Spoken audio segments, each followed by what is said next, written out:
आज ही मांस खाना छोड़ दोगे, एक बार इसे सुन लो। मांसाहारी व्यक्ति जरूर सुने, जीवन बदल जाएगा। श्रीमद् भगवद गीता तथा पौराणिक ग्रंथों में इस संदर्भ में क्या बताया गया है? श्रीमद् भगवद गीता में भगवान श्री कृष्ण ने यह स्पष्ट रूप से कहा है कि आहार का चुनाव व्यक्ति की प्रकृति, प्रवृत्ति और आत्मा की शुद्धि पर निर्भर करता है। गीता के अध्याय 17 श्रद्धात्र विभाग योग में श्री कृष्ण ने आहार को 3 प्रकारों में बांटा है। 1. सात्विक आहार, ऐसा भोजन जो शुद्ध, सरल और ताजगी से भरपूर हो, वह आत्मा और शरीर के लिए हितकारी होता है। ऐसे आहार को ग्रहण करने वाला व्यक्ति शांत, सरल और सत्कर्म में रुचि रखने वाला होता है। 2. राजसिक आहार, मसालेदार, तेज, खट्टा, कड़वा, अधिक गर्म या अति स्वादिष्ट भोजन जो इंद्रियों को तृप्त करता है परंतु शरीर को रोग और अशांति की ओर ले जाता है। 3. तामसिक आहार, बासी, सड़ागला, मांसाहार और शराब जैसे पदार्थ जो मानसिक और शारीरिक अशुद्धि उत्पन्न करते हैं और व्यक्ति को आलस्य, क्रोध और अज्ञान की ओर ले जाते हैं। मांसाहार के बारे में भगवान कृष्ण की दृष्टि। भगवान श्री कृष्ण का संदेश यह है कि शुद्ध और सात्विक जीवन शैली अपनाने से आत्मा और शरीर की शुद्धि होती है। मांसाहार तामसिक प्रवृत्ति में आता है जो आध्यात्मिक प्रगति में बाधा बन सकता है। गीता में यह भी बताया गया है कि जो व्यक्ति अहिंसा परमो धर्म के सिद्धांत का पालन करता है वह भगवान की विशेष कृपा का पात्र बनता है। अहिंसा केवल शारीरिक ही नहीं बल्कि मानसिक और भावनात्मक रूप से भी महत्वपूर्ण है। जीवों की हत्या करना, चाहे वह मांसाहार के लिए हो या किसी अन्य कारण से, एक हिंसात्मक कर्म है जिसे पाप के रूप में देखा जाता है। मांस खाने वालों का पाप और फल। 1. मांस खाने वाले, गीता और अन्य धर्म ग्रंथों में कहा गया है कि मांसाहार के कारण व्यक्ति तामसिक गुणों से भर जाता है और उसकी आध्यात्मिक उन्नति रुक जाती है। 2. मांस बेचने वाले और काटने वाले, मांस का व्यवसाय और जीवों की हत्या करना अहिंसा के नियम के विरुद्ध है और इससे मनुष्य गंभीर कर्मफल का भागी बनता है। 3. मांस पकाने वाले जो इस कर्म में सहयोग देते हैं उन्हें भी दोषी माना जाता है। 4. अहिंसक व्यक्ति, जो व्यक्ति मांस नहीं खाते वे सात्विक जीवन जीते हैं और भगवान की विशेष कृपा प्राप्त करते हैं। श्री कृष्ण और शिकारी की इस कथा का सार बहुत ही गहराई और आध्यात्मिक शिक्षा से भरा हुआ है। इस कथा के माध्यम से भगवान श्री कृष्ण ने न केवल अहिंसा और जीवों के अधिकारों का महत्व बताया है बल्कि यह भी समझाया है कि मांसाहार क्यों पाप की श्रेणी में आता है। आइए इस कथा के मुख्य बिंदुओं को समझें। भगवान श्री कृष्ण की दृष्टि में जीवों का अधिकार। जब शिकारी ने हिरण को अपना शिकार बताया तो श्री कृष्ण ने स्पष्ट किया, प्रत्येक जीवित प्राणी का अपना अधिकार होता है। किसी दूसरे को उसका जीवन छीनने का कोई अधिकार नहीं है। यह संदेश यह दिखाता है कि हर प्राणी को अपने जीवन जीने का अधिकार है। यदि कोई व्यक्ति इस अधिकार का उल्लंघन करता है तो वह पाप का भागी बनता है। शिकारी के तर्क। शिकारी ने तामसिक बुद्धि से यह तर्क दिया कि 1. मांसाहार से जीव बंधन से मुक्त होता है। 2. शास्त्रों में भी बलि का वर्णन किया गया है। 3. मांसाहार से कोई हानि नहीं है बल्कि यह तो पुण्य है। श्री कृष्ण ने शिकारी के इन तर्कों का उत्तर सीधे देने के बजाय एक कथा के माध्यम से देने का निर्णय लिया।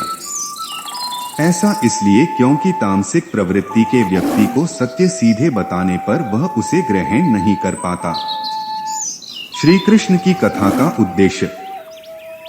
श्री कृष्ण की कथा शिकारी को यह समझाने के लिए है कि अहिंसा परमो धर्म, अहिंसा सबसे बड़ा धर्म है। जीव हत्या से हमारे भीतर नकारात्मक ऊर्जा और तामसिक गुण बढ़ते हैं, जो आध्यात्मिक उन्नति में बाधक हैं। मांसाहार के दुष्परिणाम, मांस खाने से हमारी आत्मा की शुद्धता कम होती है।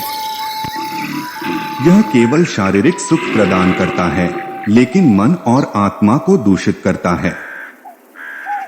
बलि और शास्त्रों का सही अर्थ, पुराने समय में बलि का प्रावधान प्रतीकात्मक था और उसे भी धीरे धीरे बंद कर दिया गया। शास्त्रों में यह केवल आत्मिक बलिदान और लोभ, क्रोध, अहंकार जैसे गुणों के त्याग को प्रोत्साहित करने के लिए था। श्री कृष्ण की कथा और शिक्षा का सार।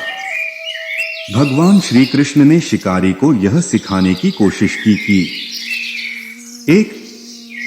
मांसाहार एक ऐसा कर्म है जो हिंसा, क्रोध और तामसिकता को बढ़ावा देता है। 2. आत्मा की शुद्धि के लिए सात्विक जीवन शैली को अपनाना आवश्यक है। 3. हिंसा केवल बाहरी नहीं, बल्कि मानसिक और भावनात्मक रूप से भी पाप का कारण बनती है। 4. जीव हत्या से हम कर्म बंधन में फंसते हैं और इस जीवन के साथ साथ अगले जन्मों में भी इसके फल भोगते हैं। यह कथा उस समय की एक गहरी सामाजिक और नैतिक समस्या की ओर इशारा करती है, जब समाज में नैतिकता और अहिंसा के सिद्धांतों को खाद्य संकट के बहाने भुला दिया जाता है। आइए इस कथा को समझते हैं और उससे मिलने वाले संदेशों को उजागर करते हैं। मगध का खाद्य संकट और मंत्री का सुझाव। 1. स्थिति का वर्णन। मगध में खाद्य संकट उत्पन्न हुआ, जिससे जनता और राज्य दोनों को चिंता हो गई। राजा ने समाधान के लिए अपने मंत्रियों से सलाह मांगी। 2. मंत्री का तामसिक सुझाव। शिकार के शौक रखने वाले मंत्री ने इसे अवसर के रूप में देखा। उसने सुझाव दिया कि मांस सबसे सस्ता, पोषक और संकट का त्वरित समाधान है। अन्य सामंतों ने भी बिना गहराई से सोचे समझे इस विचार का समर्थन किया। यहाँ पर कथात्मक शिक्षा।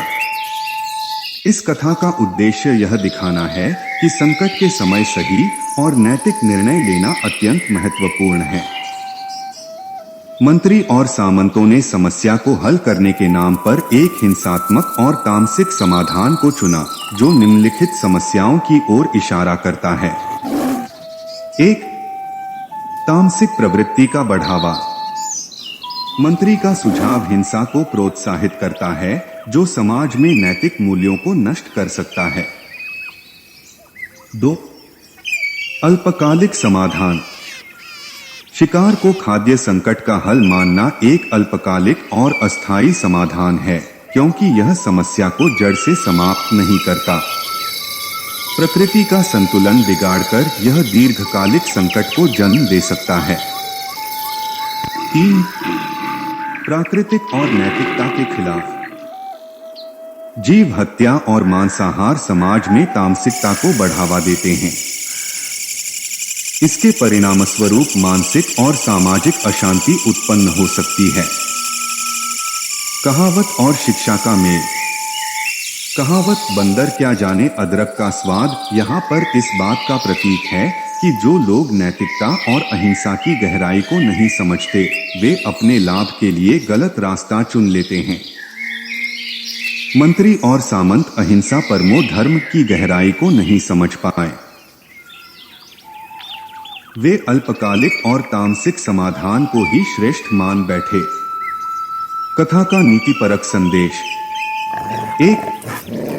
संकट के समय नैतिकता का पालन करें। हर परिस्थिति में, विशेषकर संकट के समय, नैतिकता और धर्म का पालन करना आवश्यक है। हिंसा से समाधान ढूंढने का प्रयास समाज और प्रकृति दोनों के लिए हानिकारक हो सकता है। 2. सात्विक और दीर्घकालिक समाधान की ओर ध्यान दें। मांसाहार को प्रोत्साहन देने के बजाय खेती, वन्य संपदा, और प्रकृति की सहायता से दीर्घकालिक समाधान खोजा जाना चाहिए। 3. नेताओं और जनता की जिम्मेदारी। राजा और मंत्रियों का कार्य केवल समस्या का हल खोजना नहीं है, बल्कि यह भी सुनिश्चित करना है कि समाधान नैतिक, न्यायसंगत और दीर्घकालिक हो। आधुनिक संदर्भ में संदेश। यह कथा हमें आज भी सिखाती है कि जब भी किसी समस्या का सामना हो, त्वरित समाधान के बजाय नैतिकता और दीर्घकालिक प्रभावों पर विचार करना चाहिए। जीव हत्या और तामसिक प्रवृत्ति को रोकने के लिए जागरूकता फैलाना और अहिंसा का पालन करना आवश्यक है। नैतिकता और मांसाहार के विषय पर प्रकाश डालती है, बल्कि यह भी दर्शाती है कि जीवन का महत्व और भय किसी को भी आत्मचिंतन के लिए मजबूर कर सकता है। प्रधानमंत्री की इस योजना ने सामंत को न केवल उसकी सोच का आईना दिखाया, बल्कि यह भी बताया कि जब बात अपने जीवन पर आती है तो कोई भी मांस को सस्ता या उपयोगी नहीं मानता। प्रधानमंत्री का उद्देश्य। प्रधानमंत्री ने रात को सामंत के घर जाकर जो नाटक किया, उसका मुख्य उद्देश्य था 1. सामंत को वास्तविकता दिखाना। सामंत जो मांस को सस्ता और समस्या का हल मान रहा था, उसे यह महसूस कराया गया कि जब जीवन और मृत्यु का प्रश्न होता है तो मांस सबसे महंगा और अनमोल बन जाता है। 2. मानवता और अहिंसा का पाठ पढ़ाना। सामंत को यह समझाने के लिए कि मांसाहार केवल एक हिंसात्मक प्रवृत्ति है और इसका समाधान सस्तेपन या आपातकाल के नाम पर नहीं हो सकता। कथानक के मुख्य बिंदु। 1. प्रधानमंत्री का प्रस्ताव। प्रधानमंत्री ने सामंत से राजा की बीमारी का बहाना बनाकर उसके दिल का मांस मांगा। इसके बदले में लाख स्वर्ण मुद्राएं, जागीर और यहां तक कि प्रधानमंत्री पद तक का प्रस्ताव दिया। 2. सामंत का डर और एहसास। सामंत पहले तो हक्का बक्का रह गया, फिर उसे यह समझ आया कि जब जीवन का प्रश्न हो तो धन, पद या संपत्ति का कोई महत्व नहीं रह जाता। उसने अपने जीवन के लिए गिड़गिड़ाया और प्रधानमंत्री से प्रार्थना की कि वह उसे छोड़ दें। 3. प्रधानमंत्री की शिक्षा।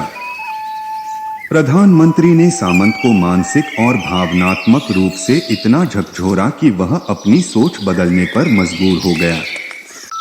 सामंत ने समझ लिया कि यदि अपने जीवन को बचाने के लिए वह अपने शरीर का मांस नहीं देना चाहता, तो किसी अन्य प्राणी के जीवन का मूल्य भी उतना ही महत्वपूर्ण है।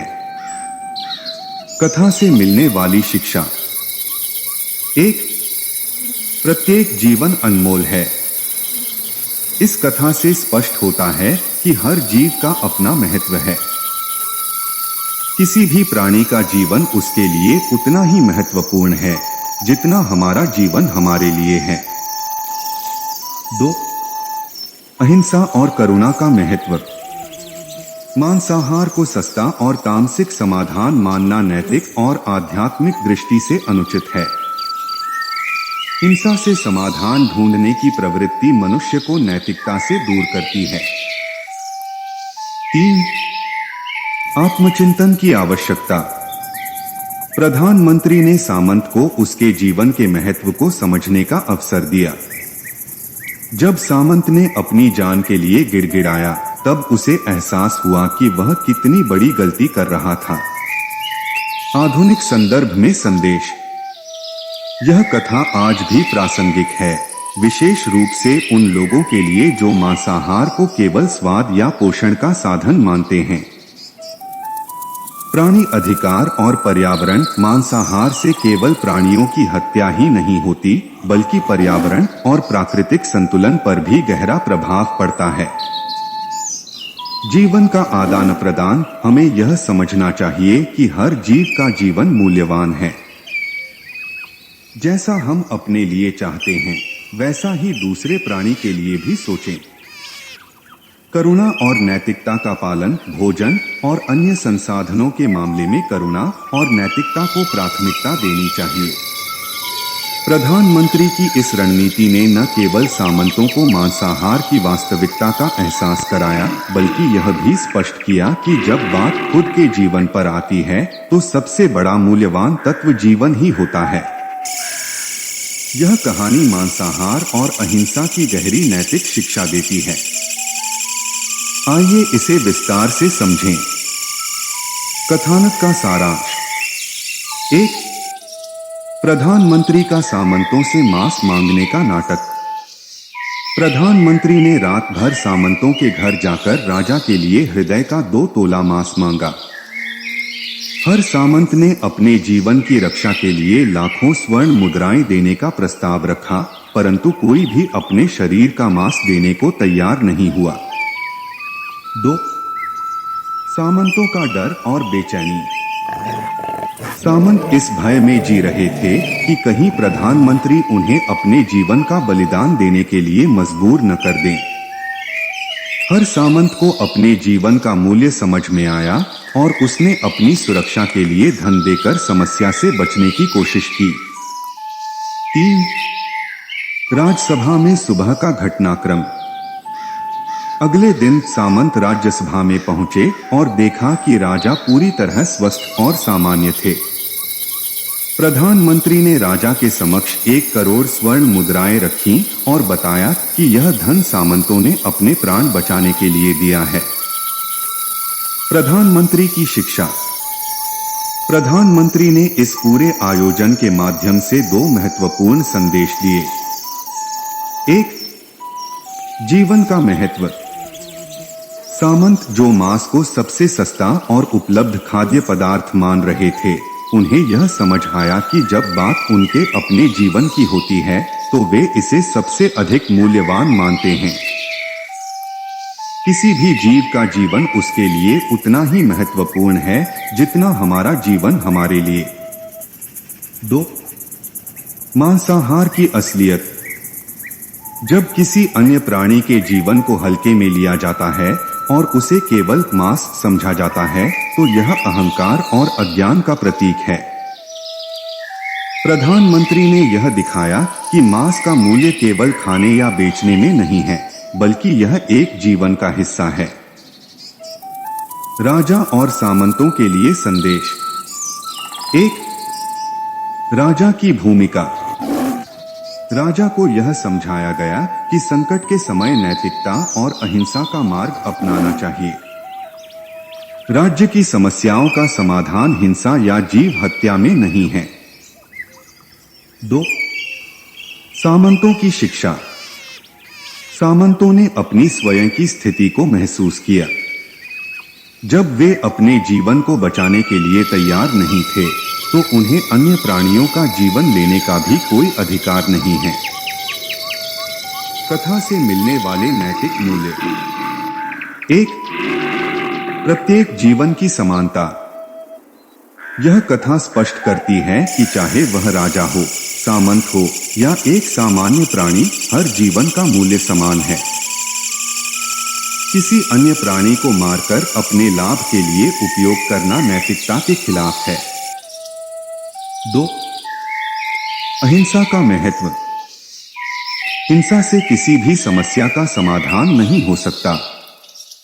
अहिंसा, करुणा और नैतिकता से ही समाज में शांति और समृद्धि लाई जा सकती है। 3. स्वार्थ और तामसिक प्रवृत्ति का त्याग।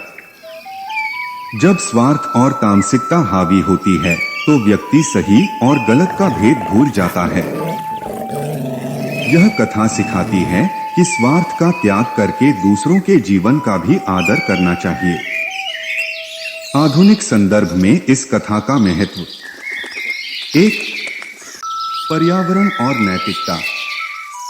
मांसाहार न केवल प्राणियों की हत्या है, बल्कि यह पर्यावरण और प्राकृतिक संसाधनों पर भी भारी प्रभाव डालता है। इस कथा का संदेश है कि हमें अपने भोजन और जीवन शैली में करुणा और नैतिकता को अपनाना चाहिए। 2. मानवता का विकास। किसी भी समाज की उन्नति उसके नैतिक मूल्यों पर निर्भर करती है। अहिंसा और करुणा को अपनाकर ही एक बेहतर समाज की स्थापना हो सकती है। प्रधानमंत्री की इस रणनीति ने न केवल सामंतों को मांसाहार की वास्तविकता का एहसास कराया, बल्कि यह भी स्पष्ट किया कि जब बात खुद के जीवन पर आती है तो सबसे बड़ा मूल्यवान तत्व जीवन ही होता है। यह कहानी मांसाहार और अहिंसा की गहरी नैतिक शिक्षा देती है। आइए इसे विस्तार से समझें। कथानक का सारांश। 1. प्रधानमंत्री का सामंतों से मांस मांगने का नाटक। प्रधानमंत्री ने रात भर सामंतों के घर जाकर राजा के लिए हृदय का 2 तोला मांस मांगा। हर सामंत ने अपने जीवन की रक्षा के लिए लाखों स्वर्ण मुद्राएं देने का प्रस्ताव रखा, परंतु कोई भी अपने शरीर का मांस देने को तैयार नहीं हुआ। 2. सामंतों का डर और बेचैनी। सामंत इस भय में जी रहे थे कि कहीं प्रधानमंत्री उन्हें अपने जीवन का बलिदान देने के लिए मजबूर न कर दें। हर सामंत को अपने जीवन का मूल्य समझ में आया और उसने अपनी सुरक्षा के लिए धन देकर समस्या से बचने की कोशिश की। 3. राज्यसभा में सुबह का घटनाक्रम। अगले दिन सामंत राज्यसभा में पहुंचे और देखा कि राजा पूरी तरह स्वस्थ और सामान्य थे। प्रधानमंत्री ने राजा के समक्ष 1 करोड़ स्वर्ण मुद्राएं रखी और बताया कि यह धन सामंतों ने अपने प्राण बचाने के लिए दिया है। प्रधानमंत्री की शिक्षा। प्रधानमंत्री ने इस पूरे आयोजन के माध्यम से 2 महत्वपूर्ण संदेश दिए। 1. जीवन का महत्व। सामंत जो मांस को सबसे सस्ता और उपलब्ध खाद्य पदार्थ मान रहे थे, उन्हें यह समझ आया कि जब बात उनके अपने जीवन की होती है तो वे इसे सबसे अधिक मूल्यवान मानते हैं। किसी भी जीव का जीवन उसके लिए उतना ही महत्वपूर्ण है जितना हमारा जीवन हमारे लिए। 2.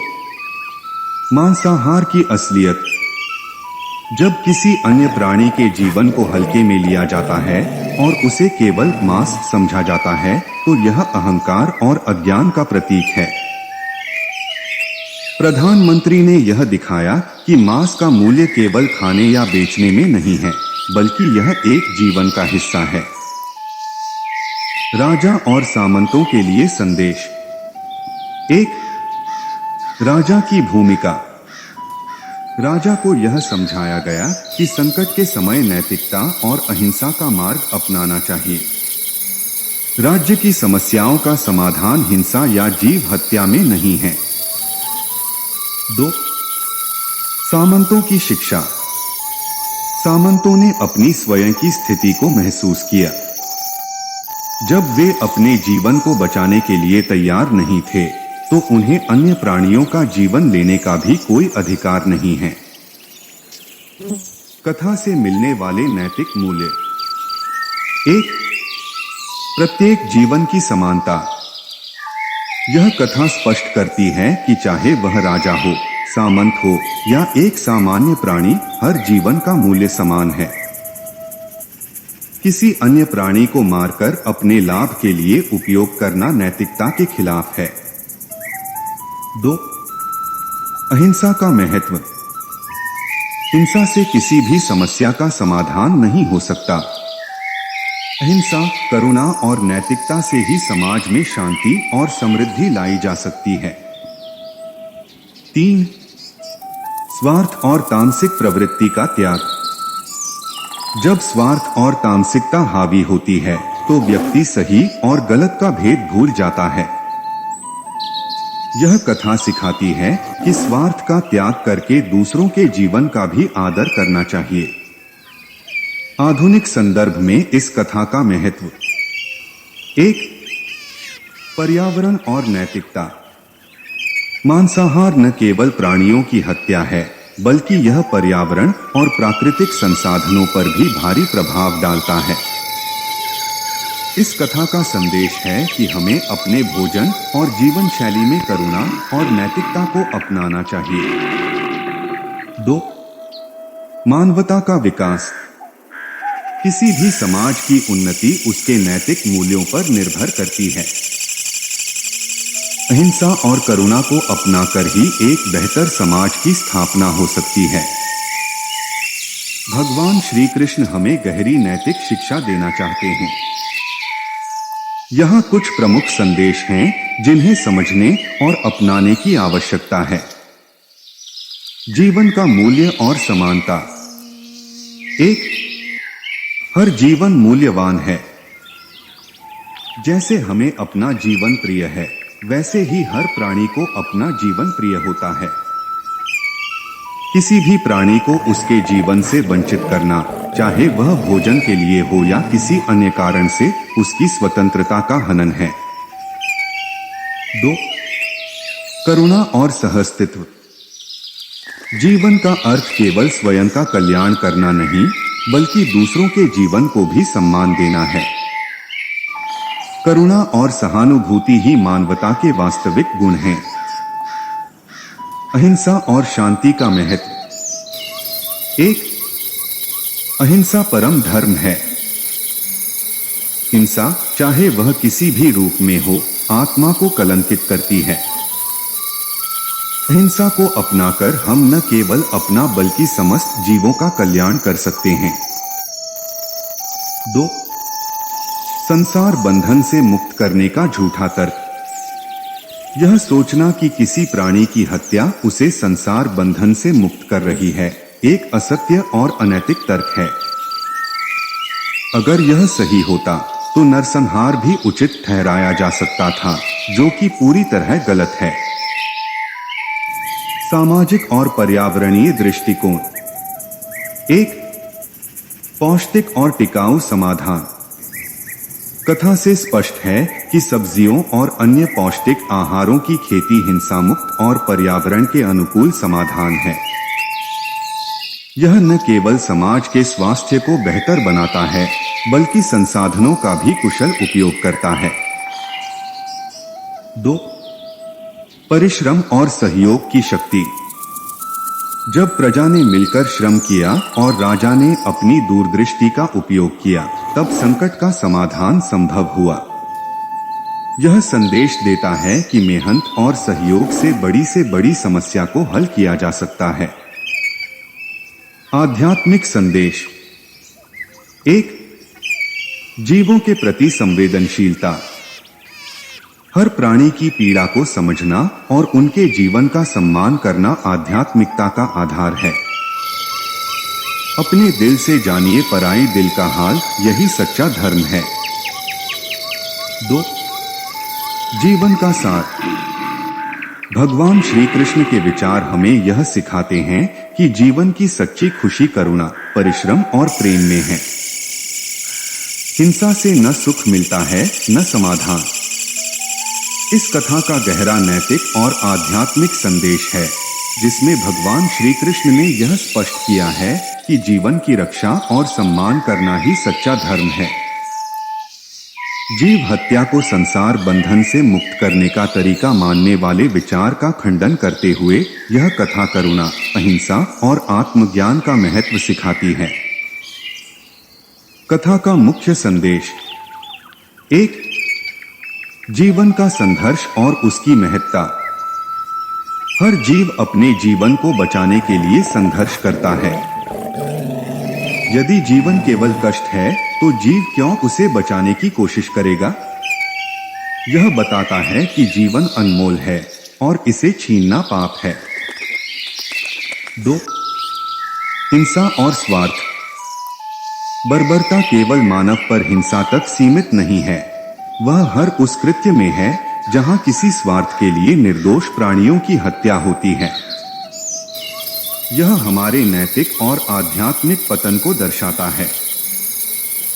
3. श्राप और कर्म का सिद्धांत। जो जीव हमारे लिए तड़पता है, उसके श्राप और पीड़ा का प्रभाव हमारे जीवन में और पुनर्जन्म तक रहता है। इसलिए हमें अपने कर्मों के परिणामों के प्रति जागरूक रहना चाहिए।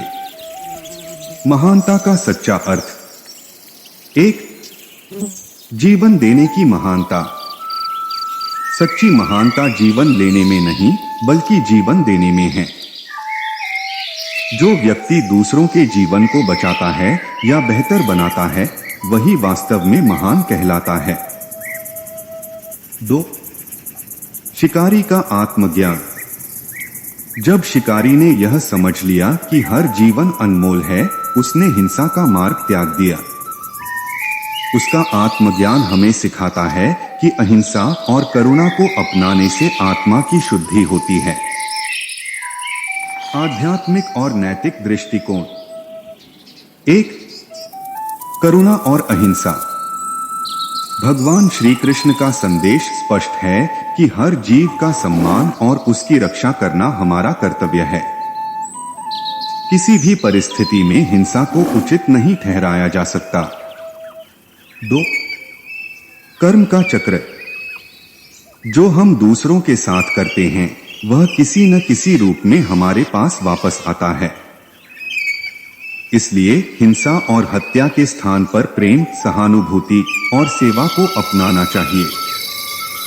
शिक्षा का आधुनिक संदर्भ। 1. शाकाहार और पर्यावरण संरक्षण। हिंसा मुक्त जीवन शैली अपनाने से न केवल नैतिकता का पालन होता है बल्कि यह पर्यावरण और समाज के लिए भी लाभदायक है। 2. सकारात्मक जीवन दृष्टिकोण। दूसरों के जीवन को बेहतर बनाने की कोशिश करने से समाज में शांति और संतुलन बना रहता है। निष्कर्ष। कथा हमें सिखाती है कि अहिंसा, करुणा और जीवन का सम्मान ही मानवता के सर्वोच्च मूल्य हैं। महानता जीवन लेने में नहीं बल्कि जीवन देने में है। इस शिक्षाप्रद संदेश को अपने जीवन में अपनाकर हम न केवल अपनी आत्मा को शुद्ध कर सकते हैं बल्कि समाज में भी सकारात्मक बदलाव ला सकते हैं।